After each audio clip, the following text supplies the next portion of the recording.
새 친구와 욥을 토론한 내용을 쭉 지켜보면서 그들이 주장한 그들의 태도를 보고 먼저 1차적으로 화가 났는데 왜 화가 났는가? 이유가 분명하죠. 욥은 자기를 뭐하라고 했기 때문에 의롭다 했기 때문에 반대로 화를 왜 냈는가? 불의한 자가 의롭다 했기 때문에 화가 나는 거예요. 의로운 자가 의롭다 하면 화가 안 나죠. 괜찮아요. 욥이 불의함에도 불구하고 의롭다 하니까 화가 나요. 그것도 언제부터? 욥기서 처음부터 끝까지 친구들은 가만히 친구들 얘기를 다 듣는 그런 이유가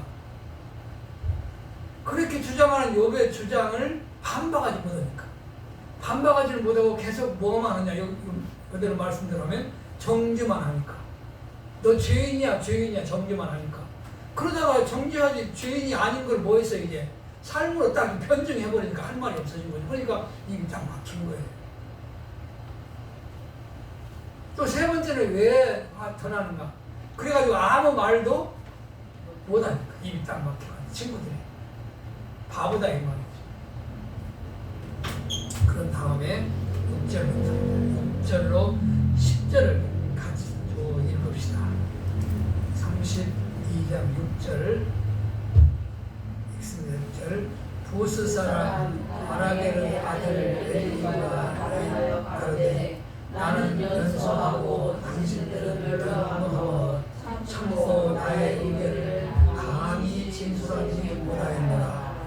내가 말하기를 날이 많은 자가 말을 낼 것이요 해가 오랜 자가 죄를 가르칠 것이라 하였으나 사람의 속에는 신념이 있고 전능자의 기운이 사람에게 충격을 주시나니 대인이라고 지혜로운 것이 아니요 노인이라고 공의를 깨닫는 것이 아니라 그러므로 내가 말하노니 내 말을 들으라. 나도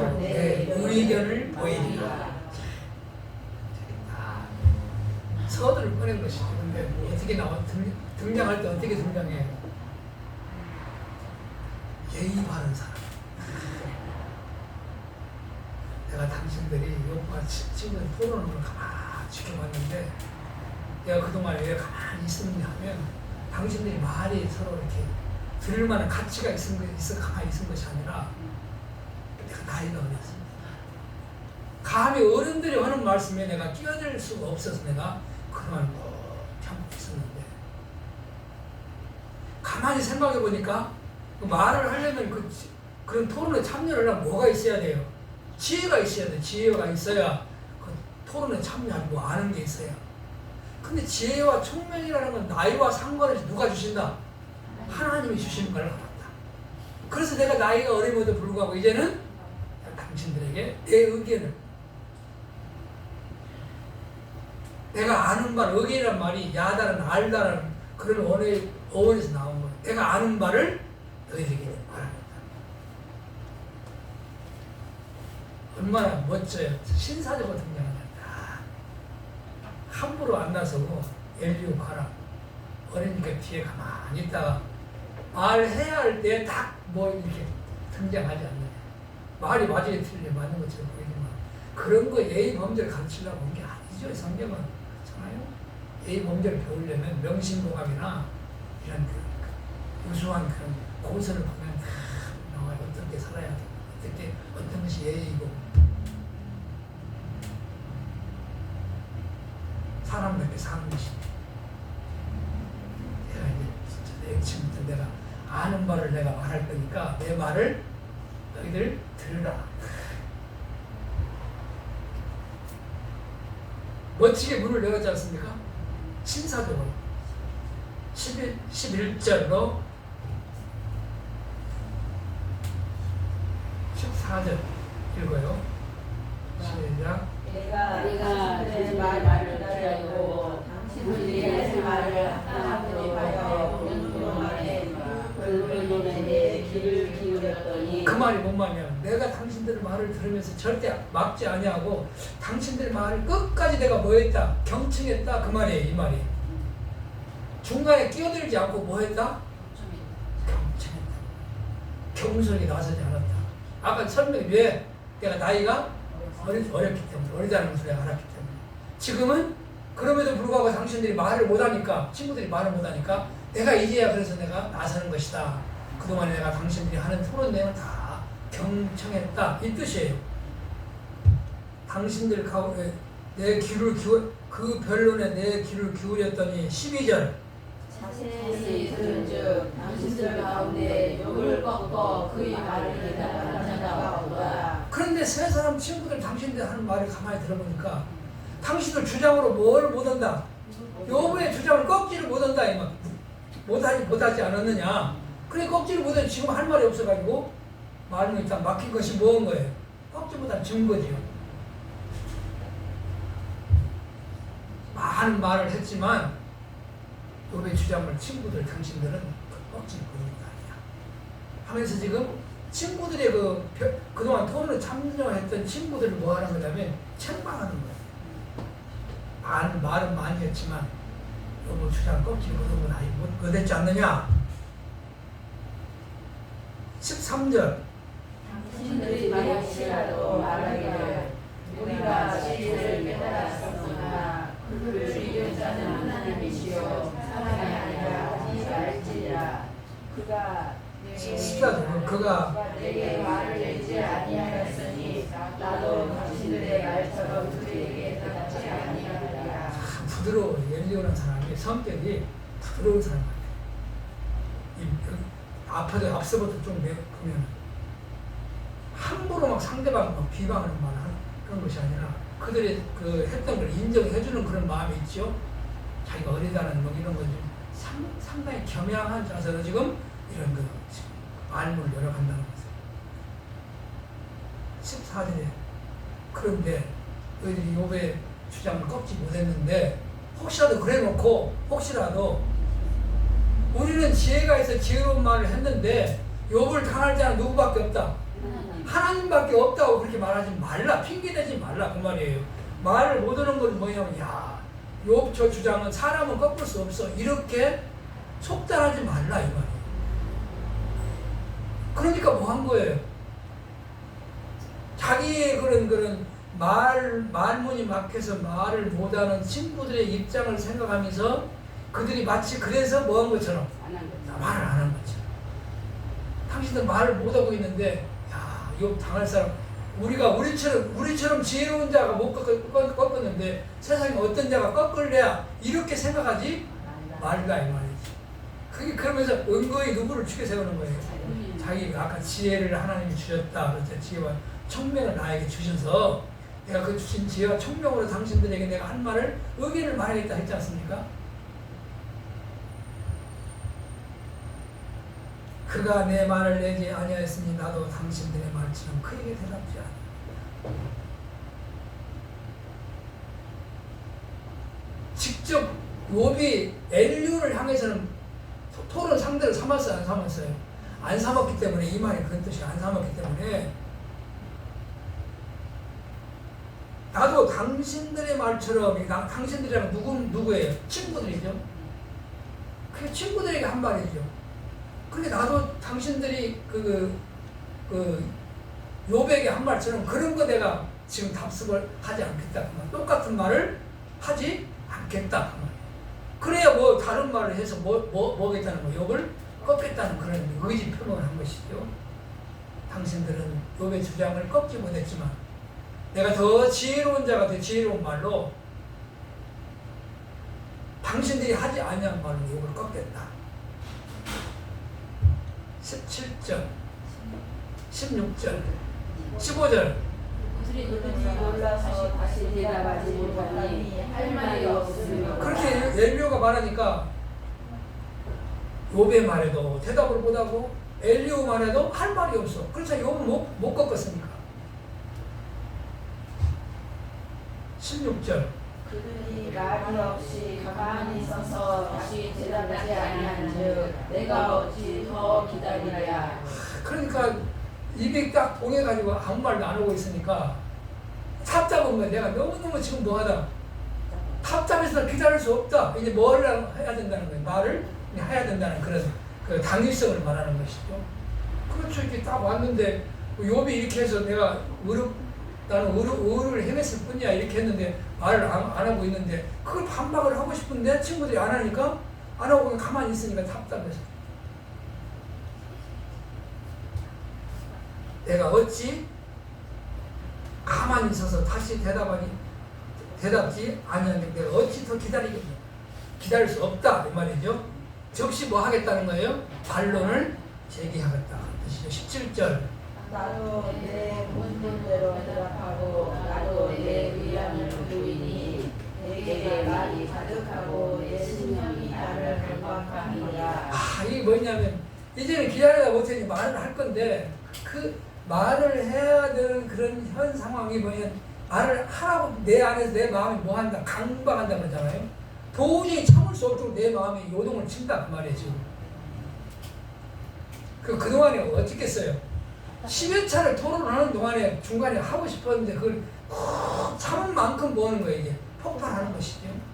그동안에 많이 참았는데 도저히 당신들이 말을 들어보니 욥의 주장 앞에 꼼짝 못하는 당신들을 보니 더 내가 말을 하지 않고는 안 될 만큼 내 마음이 강박이나 마음이 막 누른다 이 말이 그런 친구들의 그런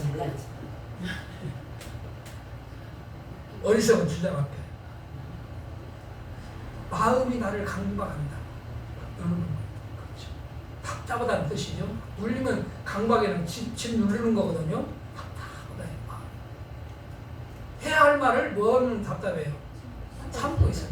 그렇죠. 딱 이 상황이 저렇게 됐죠. 오랫동안 참았죠. 19절, 18절, 19절. 보라, 내 가슴은 고만 풀어도 같고 새 가득 부대가 풀어지게 된 같구나. 내가 말을 바라야 시원할 것이라. 내 입을 열어 대답하리라. 실제로 자기의 마음 상태를 지금 말해야 되는 그런 이제 동기와 그런 상태를 참 멋있게 설명하잖아요. 우선은 내 마음이 기다려라. 너 이제는 할 말을 해야지 왜 그러고 있냐면 그런 강박 때문에 내가 저 참을 수 없고 이제는 그런 내 마음이 강박하는 내 마음을 시적으로 어떻게 표현하냐면 부대에 담긴 포도주 술 담아놓으면 잘 아시죠? 팡창하게 발효가 돼가지고 이제 뻥 터질 정도로 지금 뭐가 된 거예요? 발효가 돼가지고 이제 터져나올 것 같다. 그래서 그렇게 말하지 않으면 말을 해야 내가 뭐 한다? 시원하겠다, 살겠다. 그 정도다 이 말이 그런 거. 그래서 내가 뭐 한 것이다? 말을 내가 하겠다. 그 말을 해야 할 당위성을 이렇게 설명하는 거예요. 그들이 이 말은 친구들의 주장에 너무 친구들 주장하는 마음이 너무 답답하고 또 욥이 주장하는 주장에 대해서 친구들이 아무 말도 하지 못하는 것이 답답하고 그래서 이걸 빨리 말을 해가지고 이걸 꺾어야 되겠다는 그런 자기 의지가 너무 강하니까 답답하고 이제는 뭐 한다? 말 안 하면 내가 뭐 한다는 거야? 죽을 것 같아. 말을 해야 내가 시원하리라고 했을 때 그러기 때문에 내가 말을 합니다. 지금쯤은 내가 이래서 분명히 내가 당신들 앞에 나서서 말하는 이유가 너무 분명하다. 경솔해서도 아니고 잘난 체서도 아니고 아주 멋있게 이렇게 우회적으로 자기가 예의적인 사람이라고 표현한 거 아니에요. 상황이 나로 하여금 말을 하지 않으면 안 될 상황이 왔기 때문에 내가 이 당신들에게 친구들이랑 욥의 앞에서 말하겠다 이런 뜻이에요. 합당해요? 합당잖아요. 합당하잖아. 그렇지. 그러면 뭐라고 했어요? 그래 한번 해봐. 이러지 않겠어요? 21절 하면서 뭐라고 또 더 이제 한마디 더 붙이고 21절 시작. 나는 결코 사람의 낯을 보지 아니하며 사람에게 영원하지 아니하니 이는 아첨할 줄 알지 못함이라. 만일 그리하면 나를 지키시리라 속히 나를 지하시리라. 얼마나 자신 있고 멋있고 내가 지금부터 말을 할 건데 친구들의 욥이 다 어떤 자예요? 연장자잖아요. 연장자. 아이가 드신분이라고 이렇게 존경을 했지 않습니까? 그런 친구들이랑 욥 앞에서 내가 사람 앞에서 아첨하려고 아첨이라는 건 자기를 잘 보이려고 하보는 거예요. 친구들에게도 잘 보이려고 하는 말이 아니고 욥에게도 잘 보이려고 내가 하는 사람 그런 마음 가지고 내가 말을 하되 그런 아첨하는 말을 하지 않겠다. 나는 결코 그런 사람이 아니다. 그럼 누구 앞에서 하겠다는 거예요? 그렇지 하나님 앞에서. 멋지게 딱 포를 쏘기 위해서 준비를 다 했어요. 이렇게 나오는데 친구들이 감히 이거 한 거 하겠 이런 말을 사실은 친구들은 한 적이 없거든요. 마치 친구들은 누구 앞에서 하는 것 같아요? 사람을 앞에 두고 말하는 것처럼 보였잖아요. 막 아첨하는 것처럼 너 친구인데 내가 더 잘 되기를 바라서 하는 거야. 그렇잖아요. 그게 뭔 거예요? 잘 되기를 바라서 하는 건데 지금부터 의롭게 살아. 그러면 복 받는다니까 이 말이거든요. 그러면 친구가 잘 되는 걸 바라서 그런 것이 아니라 사실은 그들이 주장한 내용을 쭉 보면 오히려 친구를 뭐 하려고 그런 거예요. 정죄에서 그가 죄인이라는 굴복을 뭐 하려고 받아내려고 한 거예요. 그저 복 받는다는 것은 아첨한 거예요. 잘 보이는. 그렇잖아요.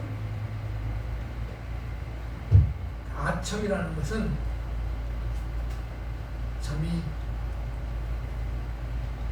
인간의 그 죄성의 한 단면이죠. 아첨은. 내 유익을 위해서는 사람 어떤 거? 아부하는 거예요. 잘했습니다. 그렇지요. 아무도 인간을 보고 내가 알지 못하는 말은 하나님 앞에서 당당하게 말합니다. 멋지게 등장합니다. 33절 그런 뒤에 33장 1절로 이제 7절을 같이 읽어서 보십시오. 31절 그런즉 욥이여 내 말을 들으며 나의 모든 말에 귀를 기울이기를 원하노라 하면서 지금 누구를 향해서 말하는 거야? 말은 욥에게 먼저 말한다. 그런 뜻이 선언이죠. 2절 내가 입을 열니 내 혀가 입에서 나오는구나. 내 말이 내 마음에 정직함을 나타내고 내 입술이 아는 바를 진실히 말하리라. 아까 얘기했던 아첨하거나 그 그런 거짓된 말을 하는 것이 아니라 정직하게 정말 진실되게 내가 말할, 요 당신에게 말할 거니까 내가 말하는 것은 진실되고 정직한 것이기 때문에 그러니까 뭐라는 뜻이에요? 믿으라 그 말이죠. 내 말이 내 마음의 정직함을 나타낸다 할 때 여기서 정직이라 하면 내 마음대로 마음에 있는 걸 그대로 뭐 한다? 말하는 게 정직이거든요. 사실 이 성경의 정직은 그런 인간의 마음으로 그런 어떤 말을 하거나 행동을 하면 그걸 정직하다. 의롭다 해요. 의롭지 않다 해요. 의롭지 않다 하는 거예요. 그런데 지금 넬로는 뭐라고 하냐, 처음 말이 딱 나오는데 내 마음에 있는 걸 말하니까 뭐라고 규정을 해요? 정직한 것이야. 그래서 야고보서에 보면 네 마음 속에 시기와 다툼이 있으면 자랑하지 마라.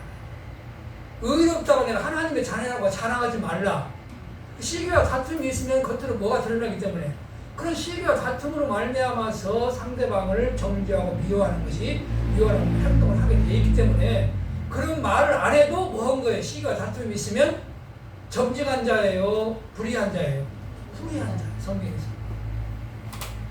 그 마음이 상태가 어떠냐에 따라서 의롭다, 정직하다고 이렇게 규정되는 것이지 그 마음이 어떤 마음을 가지고 있느냐에 따라서 의롭다 아니면 부정하다 이렇게 말하지 않는다. 성경은. 기준이 다 누구에게 있다? 하나님께.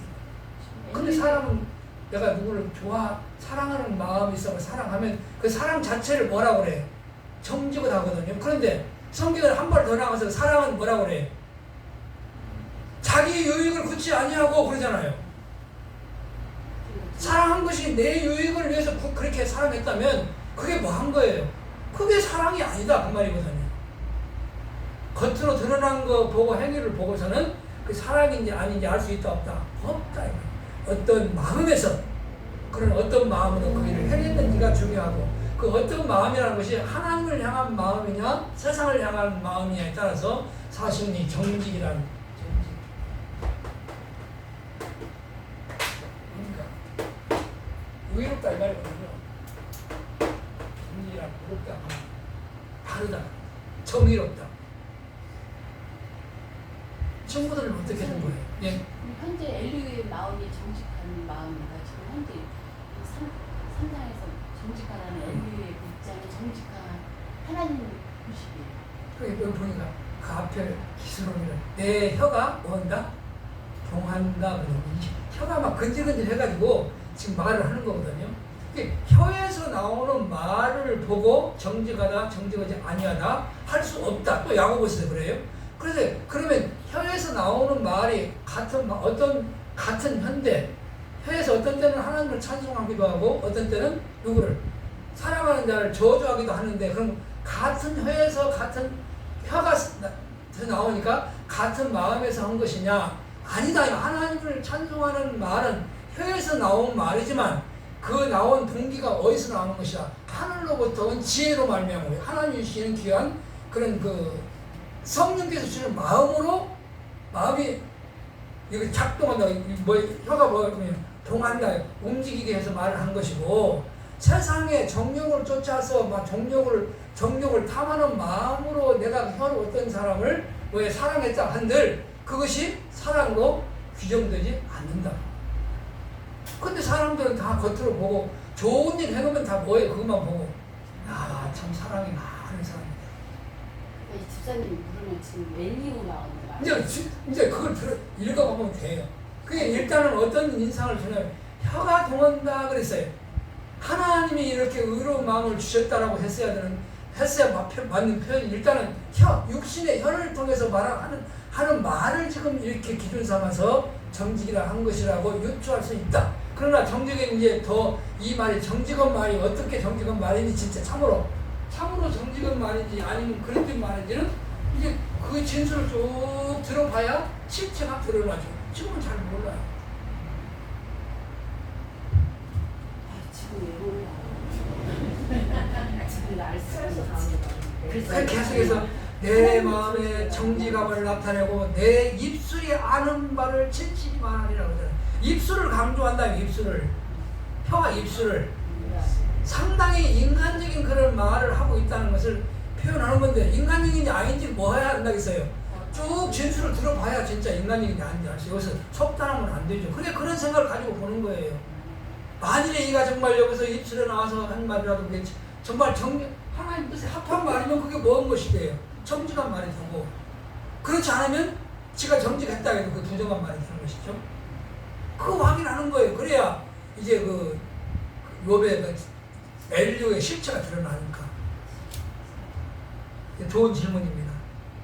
그러면서 5절, 4절 하나님의 신이 나를 지으셨고 전전자의 기운이 나를 사시느니라. 내가 할 수 있는 것을 늘어서 내게라 하고 내 앞에 지으소서. 나와 내가 하나님 앞에서 인간이 나도 지으시는 것은즉 내 이름은 너를 두려워하지 못하고 내 것을 너를 부르느니라. 얼마나 멋있게 지혜로운 말을 잘 해내. 욥이 지혜롭다니까. 참 신사적이라니까. 욥이 엘리오. 친구들은 싹 다르잖아요. 엘리오는 상당히 모르는 거예요. 자기 자신을 이렇게 참 겸허한 자세로 쫙 등장해가지고 이 말씀도 뭐냐면 나에게 하나님께서 기운을 줘가지고 하나님의 기운을 줘서 내가 그 기운으로 내가 당신들에게 말하는 것이다 라고 누구를 인정해요? 하나님 인정하는 말을 한다니까. 정말 하나님을 인정했는지 어디까지 하나님을 인정했는지는 어떻게 된다? 들어봐. 이게 실체가 정직한지 아닌지 더 봐야 돼요. 나의 하나님의 신이 나를 지으셨고 전능자의 기운이 나를 살린다. 나를 하나님의 그 기운이 능력이 나를 사로잡고 나를 살게 하시고 살았으니까 지금 뭐하게 하신다. 이런 말을 할 수 있게 된 것이다 하면서 내가 너희들을 내 위엄으로 너희를 제압하거나 내 위엄으로 너희들을 두렵게 하지 못한다 하면 자기가 인간적으로 볼 때 욥을 자기 위엄으로 눌러서 그를 압제할 만한 있지 않다라고 모은 거예요. 고백한다니까요. 왜냐하면 정확한 이유가 너도 하나님이 지으셨고 나도 하나님이 지으셨기 때문에.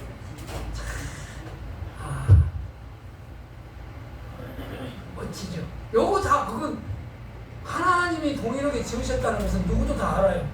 새 친구도 다 한 거예요. 하나님 그런 하나님 다 고백한 거예요. 새로운 게 아니에요. 이렇게 멋지게 지금 엘리오는 자기를 낮추어서 표현하는 것처럼 그냥 겸손한 자세로 지금 나와가지고 그렇게 해야 내 말이 뭔 거를 입증을 이게 그들이 잘 말을 먹을 거니까 경청할 거니까 나타나가지고 뭐냐 이 쓰레기 같은 인간들아 그 말이 맞아 하고 이렇게 해버리면 그 말을 자체를 먹을 거니까 안 들을 거니까 경청이 와서 그들을 살피는 것처럼 다 마음을 움직이지. 내가 당신 욥을 내 스스로 꺾을 수 있는 내 존재가 아니야.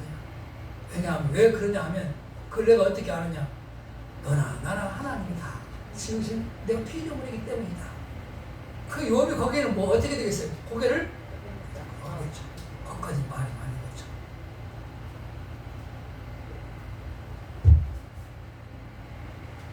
그게 여기서 만일에 엘리오가 이렇게 너도 나도 하나님이 지으신 피조물이라는 걸 인정한다면 그분 하나님이 어떤 분이라고 인정을 해야 되는 거예요. 하나님의 뜻대로 행하신 하나님이신 걸 인정해야 그 하나님이 인정한 것이지. 나는 인정하지 못하는 그런 하나님 알고 있는데 너는 왜 그렇게 네가 죄를 범한 거 인정하지 않느냐 이러면 그거 뭐예요? 그 일은 누가 하신 거예요? 그러면 하나님이 동일하게 지으셔서 피조했으니까 어떤 일이건 자기가 그랬잖아요. 하나님이 주시는 기운으로 생기로 내가 산다 그랬으니까 죽는 것도 뭐한 것이다. 죽게 하시면 죽는다. 이런 그런 고백을 겸해서 하는 거거든요. 그렇게 이런 주장이 일관되게 주어지면 엘리오가 옳은 주장을 하는 거예요. 아 그렇구나. 자기가 말한 대로 인간은 모든 인간은 다 하나님 앞에서 피조된 죄인일 수밖에 없구나. 그 욥이 의인이라고 하면 피조했으니까 하나님 지으셨으니까 엘리오도 누구란 뜻이에요? 의인이 되고 욥이 죄인이라면 누구도 죄인이 되는 거예요. 죄인이 되는 거거든요. 그래야 오늘 엘리오가 말한 대로 너나 나나 하나님이 지으셨고 그렇기 때문에 너를 내가 이 인간의 권세로 너를 제압하거나 너를 내가 두려워할 수 있는 존재가 아니니까 정말 지금부터 내 하는 말을 잘 경청해 달라.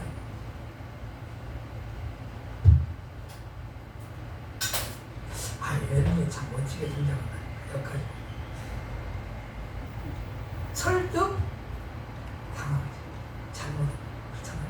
여기까지 알면 여기까지 있고 엘리야가 누구 어떤 사람입니까 하면 참 겸양한 사람이고 겸손한 사람이고 정말 정직해서 하나님을 끝까지 모르는 사람, 인정하는 사람, 자기 어떤 존재인가를 깨달아 아는 사람. 그래서 인간의 권세를 내서가지고 인간을 압제하거나 인간의 권세로 다른 사람을 두렵게 할 수 있는 존재가 아닌 무능한 죄인임을 알았던 사람. 이렇게 평가할 수 있죠. 여기까지 보면. 그러면 그냥 하나님으로부터 인정받는 그런 사람이 되는 거죠. 욥처럼. 욥을 하나님 인정해 주신 얘기니까. 두바이 그런 끝까지 이런 주장을 견지하는지 견지하지 아니하는지. 8절로 12절 읽습니다. 시작. 내가 실로 나의 듣는데 말하였고 나는 하늘의 말씀을 들으리라. 이르기를 나는 깨끗하여 정하고 허리 없으며 부끄러워를 하나님이 나를 칠 틈을 찾으시며 나를 적용하사 내 발을 착고에 채우시고 나의 모든 길을 감시하시라 하느니라. 내가 내게 기다리리라. 이 말에 내가 의지 못하니 하나님 사랑보다 크시니라. 이제 슬슬 이제 본심이 드러나는 게 뭐라고 하냐면, 자, 네가 하는 말을 친구들과 토론할 때 옆에서 내가 다 들었다. 안 듣고 하면 안 되죠. 그렇잖아요. 들어야 욥이 그 내심을 내용을 알면 다 들었는데, 실로 나의 듣는 내 말하였고 나는 내 말씀을 들었느니라. 그게 토론할 때 나도 뭐 어디에 있었다. 그 토론 현장에 같이 참여했다. 그 말이에요. 그래 네가 무슨 말을 했고 친구들이 무슨 말을 했는지가 잘 안다 이 말이야.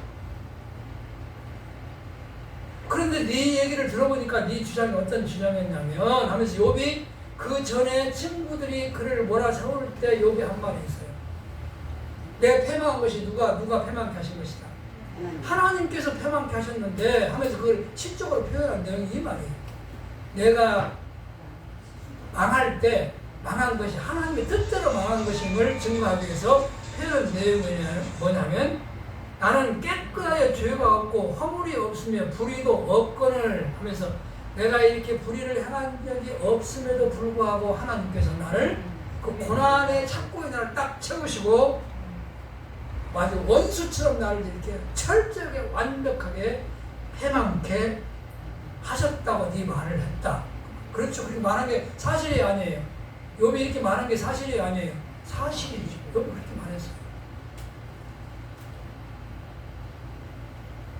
그런 이제 욥이 발언한 내용을 다 듣고 그걸 염두에 두고 사실적인 사실 가지고 지금 해야 욥이 뭐 하겠어요? 욥을 굴복시키죠. 아니면 안 한 말 가지고 하면 안 되잖아요. 정확하게 욥이 한 말을 가지고 그러니까 한마디로 깨끗하고 의로운데도 불구하고 하나님이 너를 정말 쳐서 이렇게 원수처럼 쳐도 그냥 치는 것이 아니라 원수를 치는 것처럼 너를 쳐가지고 온몸이 썩어지게 모든 소유물을 다 이제 빼앗기고 다 잃어버리게 하고 몸이 처참하게 썩어져가는 그런 고통을 당하게 하셨다고 말하지 않았느냐 그랬어요. 그러니까 욥이 뭐라고 했어요? 맞아, 내가 그렇게 말했지. 그러니까 내가 말이야. 네가 그렇게 말하는 것이 내가 다시 응대하는 게 뭐냐? 그것이 무엇이다? 그 말이 이 말이 내가 의롭지 못하다. 하나님 앞에서 올바르지 못하다 그 말이에요. 그렇게 말한 것이 의롭지 못하다 할 때 참 이게 이제 이거 어떤 뉘앙스를 가지고 있어요? 요 엘리야도 의의 기준을 어디다 둔 거예요? 인간의 행위에 두고 있다는 것을 은연중에 말하는 거예요. 네가 그런 말을 했는데 그 말이 뭐한다? 의롭지 못하다 말이에요. 그걸 내가 지적하겠다. 너는 네가 하나님 앞에서 의롭고 깨끗하고 순전하다 정직하다 했는데 정직하다 말한 그것이 네가 의롭지 못하다 한 것은 그렇게 말한 그것이 의롭지 못하다는 말은 어떤 말이다? 거짓말 거짓말이다 이 말이에요. 거짓말이다. 그게 누구의 판단이에요? 헬류의 인간적인 판단이죠. 말 자체 가지고. 그러면 그걸 의롭지 못하다 보면 이거 그냥 게임 끝난 거예요. 요 한마디로. 누구의 주장과 똑같은 거예요? 아, 친구들과 똑같은 주장을 하려고 하는구나 라는 걸 이렇게 지금 그런 생각을 열어두죠. 말을 보고 의롭나 불의한지를 얘기죠. 가지고 욕을 지금 책망을 했으니까.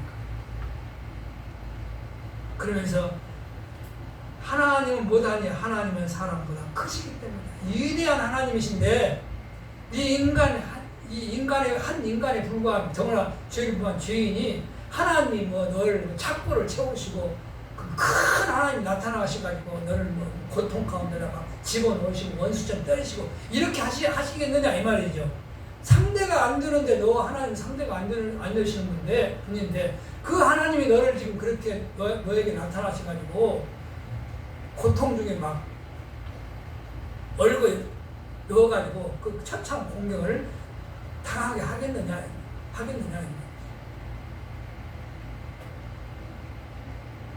그러니까 위대한 하나님이라는 것은 사실은 욥이 생각할 때 어떤 하나님처럼 들려요.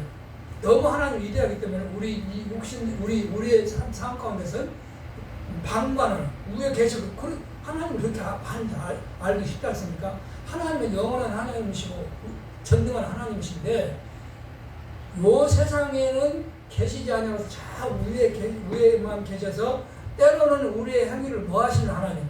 방관하시는 하나님. 그런 하나님은 위대한 하나님이다. 왜 근데 위대한 하나님이라는 걸 왜 위대한 건가? 위대한 하나님이냐면 세상 어디에도 뭐이기 때문에 편재하시기 때문에 뭐 한 거예요? 위대한 거예요. 보이는 세상이나 보이지 아니하는 세상이나 어디에라도 계시는 하나님이기 때문에 그분이 위대한 거예요. 세상 만사를 그 뜻대로 행하시는 분이기 때문에 그분이 뭐한 거예요? 위대한 거예요. 근데 욥은 마치 너 같은 그런 한 인간을 상대로 하나님 상대로 하시는 하나님이 아닌데 너는 하나님이 너를 고통까지 넣었다고 그렇게 말하니 더구나 거기다 대고 네가 뭐한다? 나는 죄를 범한 일이 없는데 의로운 자가 말하니 그 말 자체가 뭐예요? 틀렸다. 말이 되는 것 같지만 되지 않는 말이죠. 자, 그래서 그런 다음에 계속됩니다. 13절. 이제 하나님을 자기가 아는 그 엘류가 알고 있는 하나님이에요. 엘류가 아는 하나님이 위대한 하나님이라고 써요. 위대한 하나님이 감히 인간 한 개인에게 나타나가지고 이래라 저래라 그렇게 이렇게 사람을 주도하고 이렇게 할 수 있는 하나님이 아니신 것처럼 이렇게 그런 생각을 가지고 그 하나님을 증거했는데 이번에는 13절. 하나님은 하면서 13절 읽습니다. 하나님은 모든 행하시는 것을 스스로 진술치 아니하시나니 내가 하나님과 변쟁하면 어찌겠냐. 뭐라고 하냐. 그렇기 때문에 위대한 하나님이시기 때문에 하나님은 당신이 행하신 일을 사람들 앞에 진술하는 이렇게 내가 이렇게 했다 저렇게 했다 저 사람이 이랬다 저랬다 이렇게 말하시는 분이 아니시다 그래요. 좀 전에는 뭐라고 해요? 하나님이 자기에게 생기를 줘가지고 지혜롭게 해서 나를 살게 하신다 그랬잖아요. 살게 하시면 뭐라도 하시는 분이 하나님이 위대한 하나님이어야 돼요. 살게 해서 말을 하기도 하시는 분이 누구라? 하나님이래야 위대한 하나님 맞죠? 벌써 어긋나는 거예요 사실은. 내가 하나님의 기운을 받아가지고 지금부터 그 하나님의 능력으로 당신들에게 내가 주신 지혜로 말하겠다 이렇게 했는데 말은 그렇게 해놓고 사실은 누가 지혜로워서 내가 지혜로워서 너희들에게 내 지혜로 너희 말하는 것처럼 하는 그런 이제 그 사상이 깔린 상태에서 하는 말이라는 것을 우리에게 이렇게 알게 하십니다. 하나님은 모든 걸 행하셔요. 사람에게 행해 놓으시고 그걸 시시콜콜 이랬다 저랬다 말하시는 분이 아니다. 그런 하나님 믿고 싶어요? 안 믿고 싶어요? 다 간섭 오시는 하나님이야 믿고 싶지 믿지요. 어떤 분은 왜 간섭 안 하시고 있다가 어떤 분 막 간섭 한다고 생각하니까 적은 일은 누가 하려고 그러고 내가 하려고 그러고 큰 일은 하나님 의존을 못하는 것 같아요. 아니지요. 욥은 그렇게 고백했잖아요. 내 걸음까지도 무엇인가? 세시는 하나님이시다. 그 하나님은 내가 행하는 모든 일을 다 감찰하시기 때문에 아시는 분이다. 욥은 그렇게 고백했어요.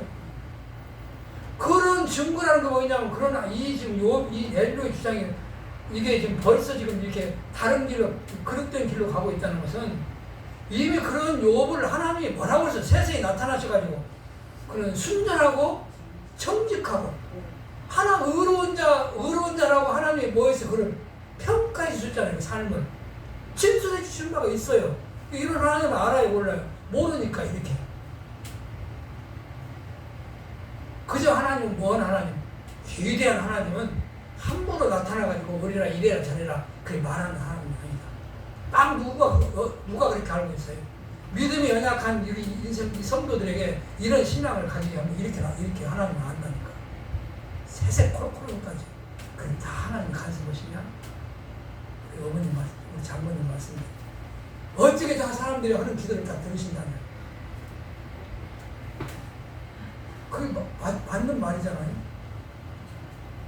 어떤 사람은 비가 오게 해달라고, 어떤 사람은 비가 안 오게 해달라고 하면 하나님은 그 누구 기도를 들으신다냐? 참 입장 곤란하시겠다. 그런 하나님 다 보는 거예요. 다 들으시고 거기에 합당한 뭘 줘요? 기도에 응답을 주시고 합당. 당신의 뜻에 합한. 그 기도를 어떤 기도라? 정직한 기도가 하나님이 응답해 주신 기도.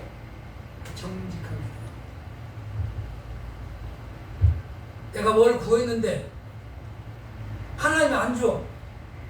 성경에는 욥의 친구들 말대로 성경을 가지고 들이미는 거야. 욥에게 하나님은 구하면 다 주시되 막 철철 넘치게 주신다고 했는데 왜 나는 나에게 이 별것도 아닌 이 지방칸 장만을 하려고 지금 지하에서 올라가라는데 이 일은 내가 안 되게 하십니까?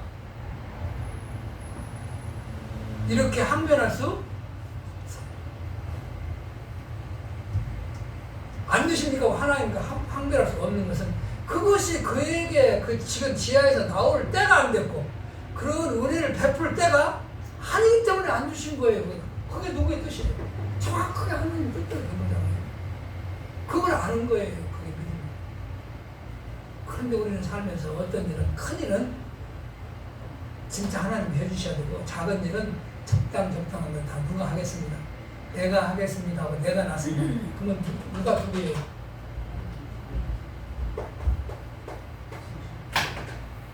주인이 둘이잖아요. 태양이 둘이면 어떻게 돼요? 다툼이 생깁니다. 아니, 우리는 주 예수라고 하잖아요. 하나님을 주시라 고백하잖아요. 주는 어떤 분이에요? 한 분뿐이어야 먹은 거예요. 머리가 태우는 거예요. 내 안에 주인이 둘이면 다툰다니까.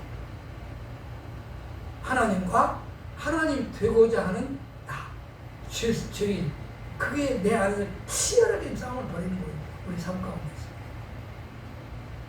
그럼 어떻게 되나? 반드시 뭐 한다는 거예요? 하나님께서 이기기라. 육신의 그런 그 주인된 육신의 결성을 하나님께서 물리쳐 준다니까. 내가 싸워서 이기는 것이야. 그거를 자기 부인이라 그러니까. 내가 하나님처럼 되려면 하나님과 동일하게 내 삶을 주고 등장할 때, 아, 내가 아니구나. 내가 주인이 아니구나. 그걸 아는 것이 뭐냐면 자기 부인이에요. 자기를 부인하는 거예요. 뜻대로 되는 것이구나. 하나님 뜻대로 자기 부인이에요. 내 뜻대로는 안 되는 것이구나. 그게 뭐예요? 자기 부인. 자기 뜻을 포기하는 거예요. 자기가 주인임을 솔직하게 고백하고 예수 앞에 무릎을 꿇는 거예요. 위대한 하나님은 모든 행하시는 것을 스스로 진술지 아니하시나니 내가 하나님과 변쟁함을 없지는. 그런 하나님이신데 네가 하나님하고 지금 뭐하고 있다? 변쟁하며 말싸움하고 있다. 하나님, 나 차라리 죽게 해주세요. 왜 태어나게 하셨습니까? 이렇게 말했잖아요. 그건 뭐라고 그랬어요? 욥이 그 평안에서 정말 말할 수 없는 고통 가운데 있으면서 호소한 내용이거든요. 하나님께 고통 가운데 있지만 이 고통을 멈추게 해주시면 누구시다? 하나님이시고, 그 하나님이 고통을 멈추게 해주시는 방법이 뭐냐면 죽이는 거잖아요. 죽으면 고통이 멈는 거니까. 그리고 고통을 주시기도 하시고 고통 가운데서 더 여러 날 더 고통을 당하게 하시려고 하면 나에게 더 살게 하시는 것이고 고통을 멈추게 하시려면 이제 나를 죽게 하시는 분이 하나님이십니다. 이 말은 전적으로 당신의 뜻대로 하시옵소서 이 말이거든요. 그런 고백이잖아요. 너무 명백하게. 그런데 그걸 엘리오나 친구는 그렇게 알아듣지 않았죠. 하나님은 뭐하는 것처럼 말싸움하는 거죠. 그 욥이 뭐라고 했냐면 내가 세상 사람들에게는 아무리 내 본심을 말해도 다 그들은 거부하고 다 떠나는데 하나님이 심판해 주세요. 하나님 의지하는 마치 하나님 그러면서 그런 하나님을 내가 지금 갈망하고 있는데 하나님은 이리도 가시고 저리도 가시고 옆에 계시면서도 내 당하는 고통과 내 호소함이 있어 들으시면 안 들으신다. 안 들으시는 하나님 안 들으시네요. 이렇게 그렇게 자기 그 고통 호소하지 않습니까?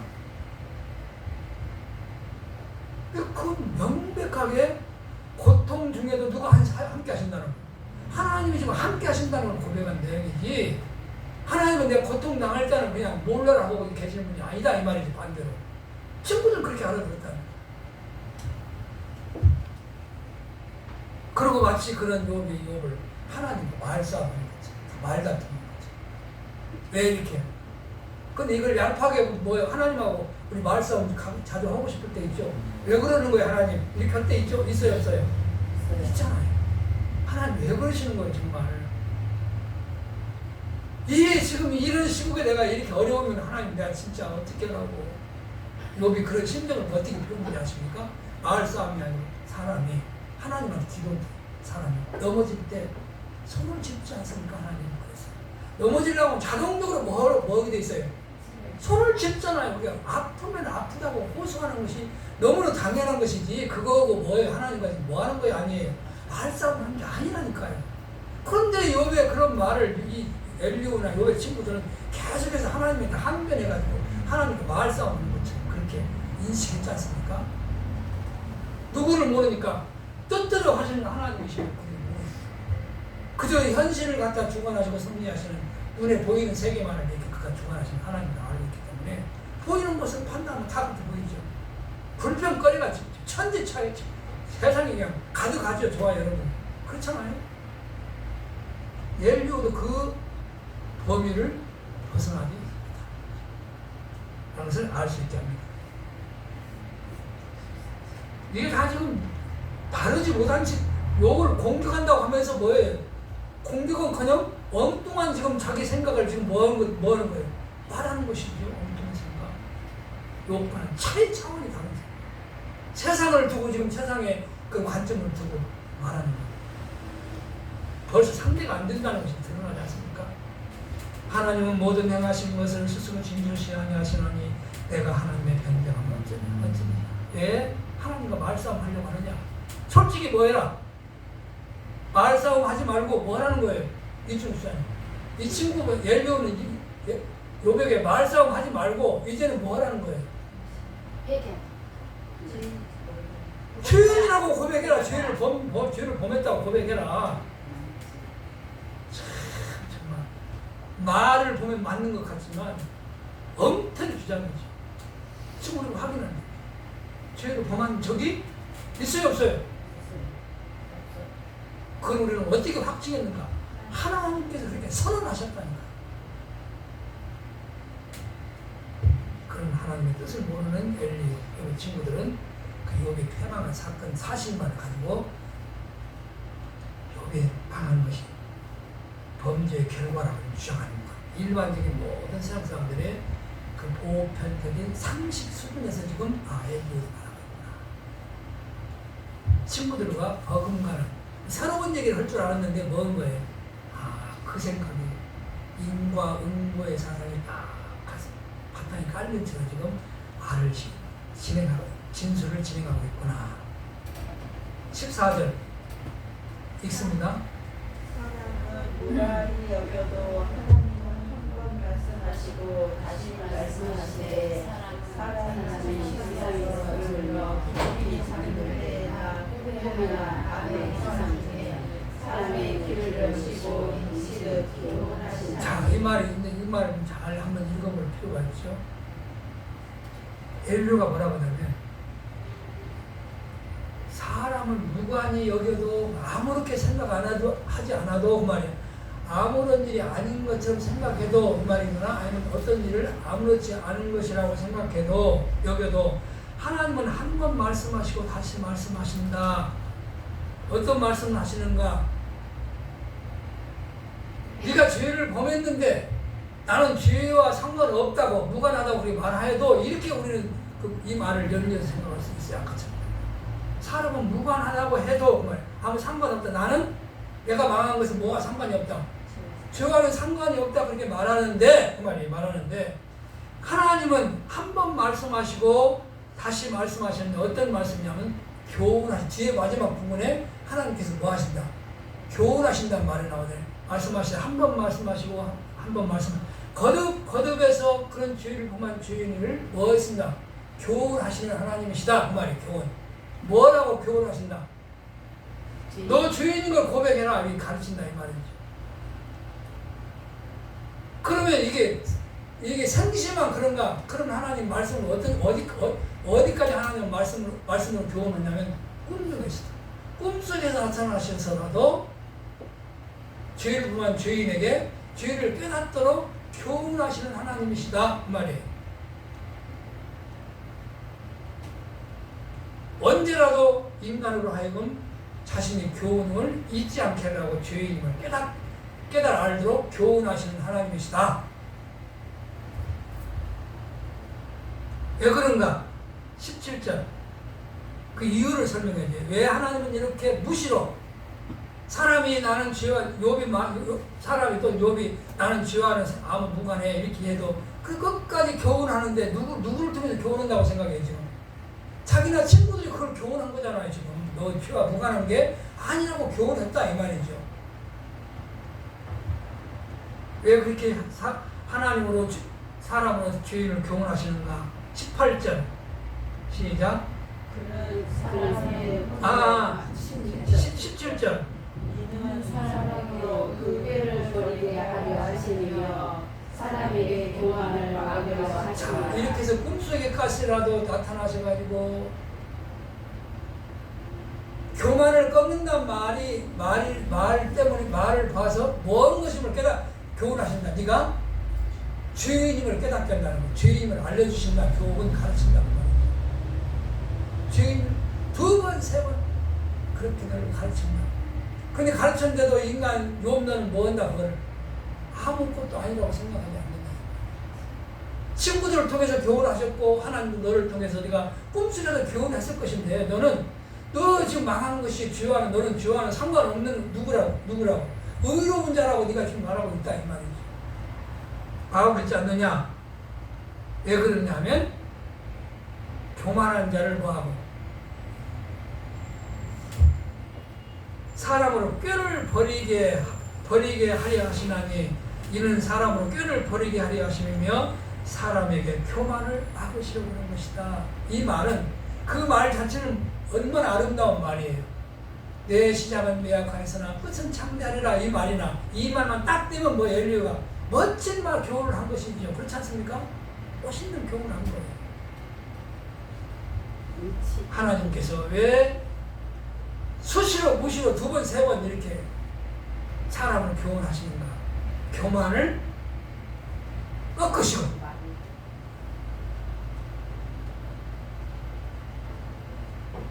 꾀를 버리게 해서 18절 같이 읽을 거예요.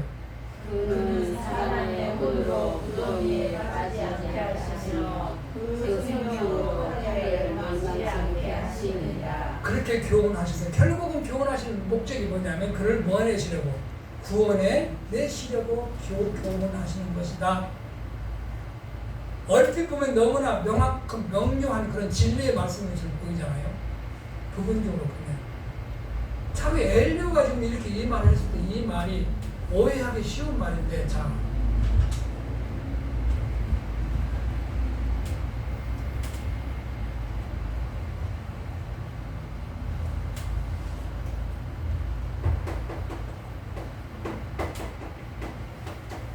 교훈하실 때 우리를 교훈하실 때 사용하시는 게 뭐예요? 뭘로 교훈하세요? 하나님의 말씀. 하나님 우리를 진리로 교훈해요. 진리로 누구 뭘 가르쳐요? 하나님을 지금 가르치고 교훈이라고 하나님을 가르치는 거예요. 그 진리로 교훈하는 하나님은 어떤 하나님이신가? 오늘 여기서 보면 뜻은 하나님이신데 행하시는 하나님이신데 엘리의 말을 보면 죄인을 교훈해서 하나님 어떤 분이냐면 죄인을 교훈해가지고 무언하시는 하나님 구원하시는 하나님이시다. 이 말 자체는 맞아요. 들려요. 그러나 반면에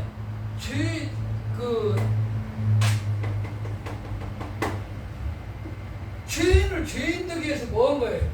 교훈하는데 교훈하면 어떤 자가 있어요?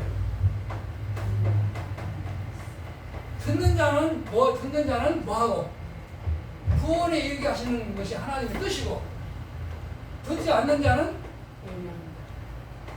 멸망에 이르게 하는 것이 하나님의 뜻이다. 이게 뭐예요? 하나님의 뭐예요? 선택이죠. 들어서 구원을 얻는 자에 구원을 택한 자에는 들어서 뭘 얻게 하시고 구원을 얻게도 하시고 또 교훈을 해도 듣지 않음으로 멸망하도록 불택한 자가 있는 것이지 모든 사람을 다 이렇게 말씀으로 교훈해가지고 다 구원하시는 하나님이시라고 지금 엘리는 그렇게 알고 있다.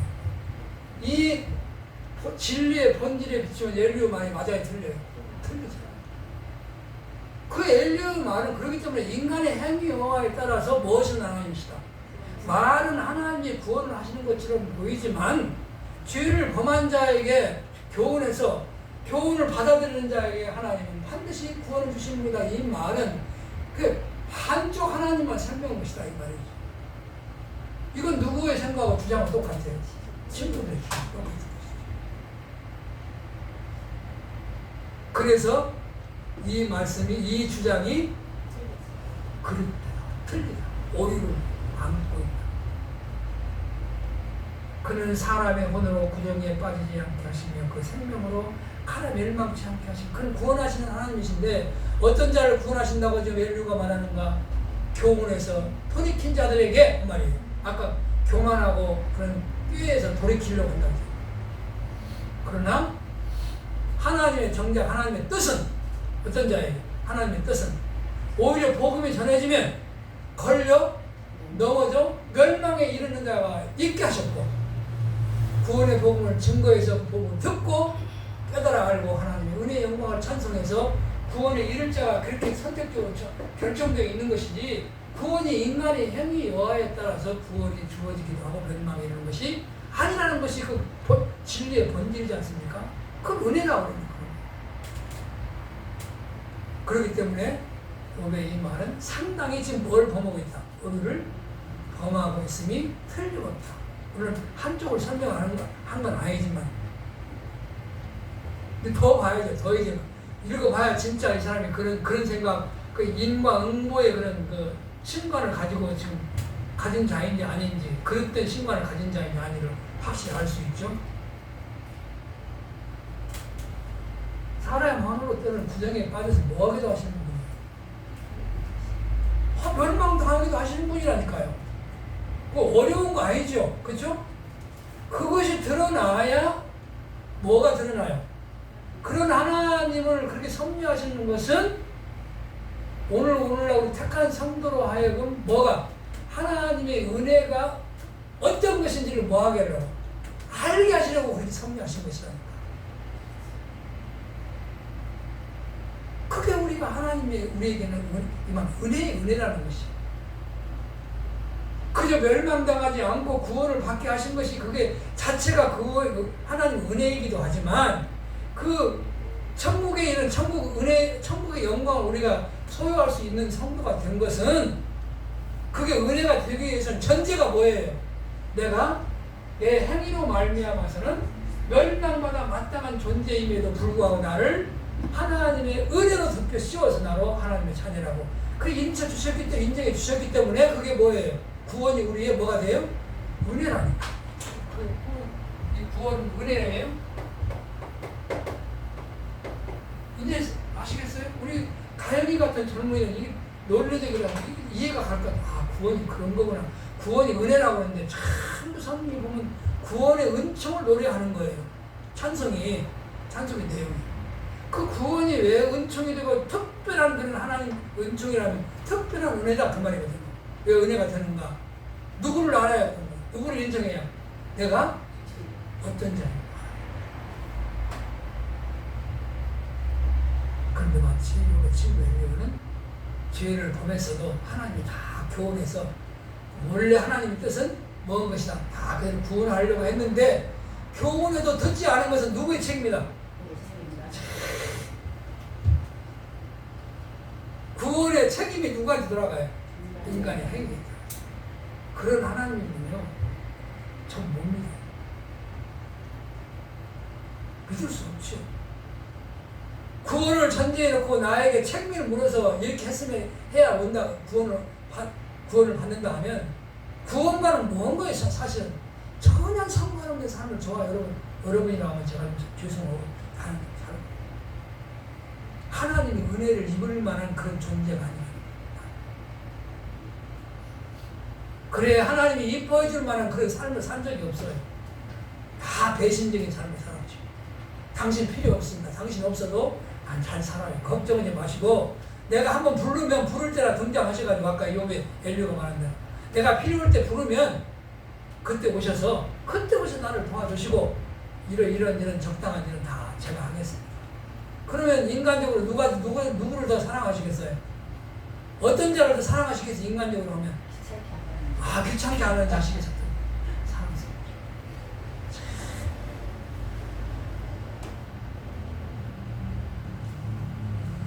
귀찮게 할 정도가 아니라 하나님을 배신하고 산다니까. 등지고 그걸 이제 간음이라고 한다니까. 추악하죠. 사랑하는 남자를 버리고 다른 남자를 본다거나 사랑하는 여자를 놔두고 다른 여자를 본다거나 이것보다는 정말 이 세상에서 추한 그런 추악한 모습이 어디가 있어요. 세상이 발칵 뒤집혔잖아요. 지금 그런 일은요 시도 때도 없이 저와 여러분은 그런 죄 통하면서 살 수밖에 없어요. 왜 어떻게 확신하는 거야? 욕심이 있어요. 내 마음을 누가 알아요? 내가 알죠. 그래서 우리 야곱에서 기도하는 거예요. 내 마음 속에 시기와 다툼이 미움이 있다면 네가 성도라고 너를 스스로 자랑하지 말라. 그런 일을 현치 아니하여서도 네 마음속에 그거 있다면 너는 죄인이기 때문에 죄인이라는 걸 솔직히 뭐 해라. 고백해 인정해라. 그것이 성도의 합당한 하나님의 삶이다. 만일에 욥의 친구들 주장처럼 그저 나라며 하나님 구원 못해서 무엇이는 하나님 안달이난 하나님이죠. 그러니까 그 구원이 나와도 좋아하는데 안달 말씀이 그래 나 한번 구원해봐요. 이렇게 해서 구원이 주어지는 것처럼 이런 엉터리 같은 생각을 가지고 교회생활을 하는 성도들이 있다니까요. 뭘 잘못 알면 욥과 욥의 친구들처럼 하나님을 바르지 않은 참 지혜가 없어요. 지혜는 어떤 게 지혜라고 했어요? 뭘 말하게? 어떤 게 지혜라고 했어요? 하나님을 알고 경외. 저와 여러분 하나님을 경외하는 성도가 있습니다. 이 우리는 어떤 자예요? 지혜. 그 지혜로운 자이기 때문에 우리 속에는 소원이 있어요. 지혜로운 삶을 살게 하시옵소서. 왜 그 소원을 지혜를 소원하게 하셨는가?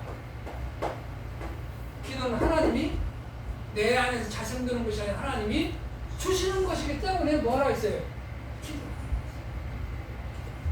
참 지혜 너무 아름답고 지혜에 계신 성령으로 말미암아 우리의 삶 가운데 만들어진 열매, 사랑과 희락과 화평과 온유와 절제와 충성과 인내와 자비와 양선 9가지 열매 다 사모할 만한 것이죠. 그런 삶의 열매를 맺으며 살기를 우리는 그런 우리 마음속에 기도를 하고 있어요. 반대로 왜 그렇게 기도를 해요? 그런 삶을 살고 싶지만 기도하는 이유 그러한 삶과는 전혀 반대되는 삶을 살 수밖에 없는 것이 저희 원이 하나님 알고 싶죠.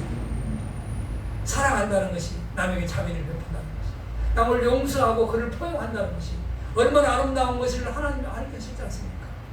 그것이 하나님의 아버지의 뜻이라고 했사오니 이제 하나님께서 그런 삶을 살게 하시옵소서. 어떤 하나님 말 때 하나님의 전능한 하나님 뜻대로 하세요. 전적인 하나님의 은혜로 말미암아 성도가 살기도 하고 기동하기도 하고 세상 만사를 다 겪으면서 하나님께서 기뻐할 수 있는 그런 능력을 성공한 자 기도하겠습니다. 하나님 참으로 너무도 분명하고 확실하게 우리의 삶의 주가 우리 하나님이시오 그리스도이시니 명백함에도 불구하고 지금도 여전히 믿음이 연약해서 우리의 뜻대로 되지 않는다 하여 안달고 괴로워하고 몸부림치고 시달리며 살아갈 수밖에 없는 참 연약한 존재예요. 이러한 저희들에게 오늘도 다시금 세상 만사 하나님 아버지의 뜻대로 우리를 인도하시고 때를 따라 풍성한 양식을 주시는 살아계신 하나님이심을 깨닫게 하셔서 아버지여 하나님을 섬기는 귀한 지혜로 우리에게 상복해 하신 아름다운 삶도 살아갈 수 있도록 하나님 함께해 주시옵소서. 예수님의 이름으로 감사하며 간절히 기도드립니다. 아멘.